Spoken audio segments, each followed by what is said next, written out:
Hoje vamos mergulhar num argumento bem complexo. A alegação de que o design inteligente é, na verdade, uma disciplina científica. E vamos fazer isso com base num documento que diz ter as provas. E pronto, chegamos à pergunta de US$ 1 milhão, a que alimenta este debate há décadas, não é? O design inteligente, ou DI, pode mesmo ser considerado uma ciência legítima? Bem, segundo um documento importante dos defensores do DI, a resposta é um sonoro sim. E a afirmação deles é ousada, hein? Eles não só dizem que é ciência, como afirmam ter compilado todas as provas publicadas para o demonstrar. Ok, vamos ver isso a fundo. A nossa análise de hoje vai ser baseada diretamente nesta fonte aqui, uma bibliografia de publicações científicas que foi atualizada em maio de 2024 pelo Center for Science and Culture do Discovery Institute. A ideia é explorar os argumentos deles, exatamente como eles os apresentam. Então, para percebermos a lógica deles, vamos seguir a estrutura que o próprio documento propõe. Primeiro, o argumento principal. Depois, como é que eles definem a investigação, os 3 níveis de evidência que apresentam, os temas que aparecem nessas publicações, algumas ressalvas e contra-argumentos que eles mesmos levantam e, por fim, qual é o grande objetivo disso tudo. Ok, vamos começar pelo primeiro ponto. Qual é, afinal, o argumento fundamental que este documento apresenta para defender o DI como ciência? O ponto central do argumento está todo nesta citação. A fonte defende que há um conjunto cada vez maior de investigações que aponta para uma única conclusão, que a complexidade que vemos na natureza simplesmente não pode ser explicada por processos materiais sem um guia, o que sugere então uma causa inteligente. E, para sustentar essa afirmação, eles trazem um número bem concreto, mais de 200 publicações científicas. E não são quaisquer publicações, segundo eles. São artigos revistos por pares e publicados em meios de grande circulação, que, juntos, constroem este argumento. E por que compilar esta lista toda?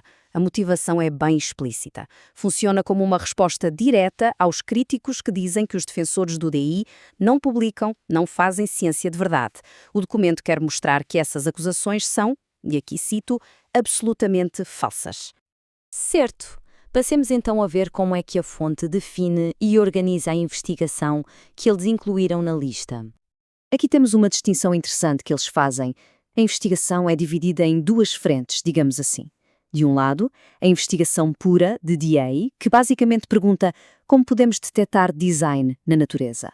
Do outro, a investigação aplicada de DA, que já parte do princípio de que o design existe e usa essa ideia como um guia, quase como um engenheiro a analisar um projeto já pronto para descobrir mais coisas.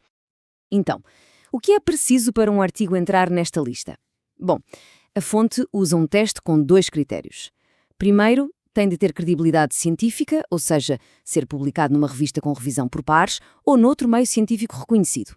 E segundo, tem de apoiar o design inteligente, seja porque o autor é um defensor conhecido da ideia ou porque o artigo cita e defende conceitos-chave como a complexidade irredutível. Com esses critérios definidos, o documento organiza então as publicações em 3 níveis diferentes de evidência. E são estas aqui. A categoria 1 é o que eles consideram o topo, o padrão ouro, publicações científicas com revisão por pares. A categoria 2 já inclui outras publicações científicas importantes que podem ser revistas por editores. E a categoria 3 abre o leque para além das ciências puras, incluindo trabalhos de filosofia, teologia e história que, na visão deles, também reforçam os argumentos do design. Ok, já percebemos a estrutura, mas do que estes artigos falam afinal? Vamos espreitar alguns dos temas de investigação que mais se repetem. Um tema que aparece bastante é a biomimética, aquela ideia de que podemos aprender com a natureza para criar tecnologia. A fonte cita trabalhos que olham para o complexo do tornozelo e pé humano, por exemplo, não como um resultado de remendos evolutivos, mas como uma autêntica obra-prima da engenharia. Outra área central é a teoria da informação. Aqui, vários artigos tentam criar formas de medir o que eles chamam de informação funcional. Pense nisto como uma informação com um propósito específico que está no ADN. O argumento deles é que a origem dessa informação precisa de uma causa inteligente. É importante reparar nisto. Uma boa parte da investigação que eles citam é, na verdade, uma crítica. Em vez de construir um argumento a favor do DI, o foco é tentar mostrar que os mecanismos de evolução que conhecemos, como mutação e seleção natural, não chegam para explicar toda a complexidade da vida. E, por fim, outro tema em destaque é a investigação dos chamados genes órfãos. Basicamente, são genes que só existem numa espécie ou num grupo pequeno, sem nenhum parentes conhecidos noutras linhagens. Para os cientistas que o documento cita, estes genes são um verdadeiro quebra-cabeças para um modelo de ancestralidade comum. E por isso mesmo, uma área de grande interesse. E agora uma parte curiosa. O próprio documento antecipa-se e aborda algumas críticas, fazendo até umas ressalvas importantes sobre a sua própria lista de publicações. Primeiro, eles defendem que a revisão por pares, apesar de ser importante, não é a única medida do valor de uma ideia científica, e usam um exemplo histórico de peso. A própria teoria de Darwin foi apresentada ao mundo num livro, A Origem das Espécies, e não num artigo. A ideia deles é que as grandes revoluções científicas podem surgir fora do sistema antes de serem aceites. Depois, eles apresentam o seu histórico de publicações como uma vitória contra todas as probabilidades. O documento alega que os defensores do DI sofrem intolerância da comunidade científica, que está a proteger o paradigma reinante. E por isso, o facto de terem conseguido publicar o que publicaram é, na visão deles, ainda mais impressionante. E há também uma ressalva mais filosófica. A fonte deixa claro que um dos pilares do DI é a rejeição do cientificismo, ou seja, daquela ideia de que a ciência é o único caminho para a verdade.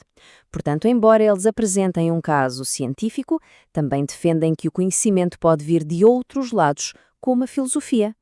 E tudo isto nos leva ao ponto final, o grande objetivo do documento. Afinal, o que é que eles esperam conseguir com esta lista?